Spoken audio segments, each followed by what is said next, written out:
ஆனா first SKM Salem ஸ்பார்டன்ஸ்லேருந்து ஆரம்பிச்சுரும். அ அவங்கள்ட்ட எவ்வளோ பர்ஸ் ஸ்பெண்ட் பண்ணியிருக்காங்க இந்த ஆக்ஷன்ல அப்படின்னு பார்த்தீங்கன்னா, 76,15,00,000 அதாவது ஸ்பெண்ட் பண்ணியிருக்காங்க. எவ்வளோ பர்ஸு மிச்சம் இருக்குன்னா, 3,85,00,000 அவங்கள்ட்ட மிச்சம் இருக்கு. ஓகே. பார்த்தா அவங்க யார் யார் ரீட்டெயின் பண்ணாங்க அப்படிங்கிறத ஃபர்ஸ்ட்டு பார்த்துருவோம். Abhishek and Harishkumar, Poyyamozhi, Sandhu and Vivek இவங்க எல்லாத்தையும் பார்த்தீங்கன்னா ரீட்டெயின் பண்ணியிருந்தாங்க. நெக்ஸ்ட் யார் யார் எடுத்திருக்காங்க அப்படின்னு பார்த்தோம்னா, இவங்க தான் பார்த்தீங்கன்னா மோஸ்ட் எக்ஸ்பென்சிவ் பிளேயர பிட் பண்ணது இவங்க தான். அதாவது வாங்கியிருக்கிறது இவங்க தான். அதாவது முகமது அவர பார்த்தீங்கன்னா 18,40,00,000க்கு எடுத்திருக்காங்க.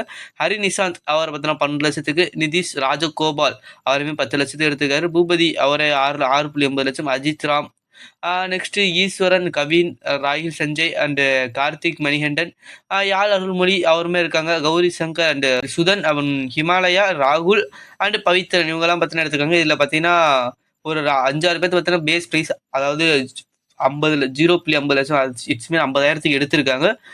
பேஸ் ப்ரைஸ் எல்லாத்தையுமே 50,000 பார்த்தீங்கன்னா ஒரு 5-6 பேர் கிட்டத்தட்ட பேஸ் ப்ரைஸில் எடுத்திருக்காங்க. யாழ் அருள்மொழி, கௌரி சங்கர் அண்ட் ஹிமாலயா, ராகுல், பவித்ரன் அண்ட் சுதன் இவங்கெல்லாம் பார்த்தீங்கன்னா 50,00,000க்கு எடுத்திருக்காங்க. ஒரு நல்ல டீம்ஸ்ல பர்சனே கிட்டத்தட்ட 3,00,000 மிச்சம் வச்சிருக்காங்க.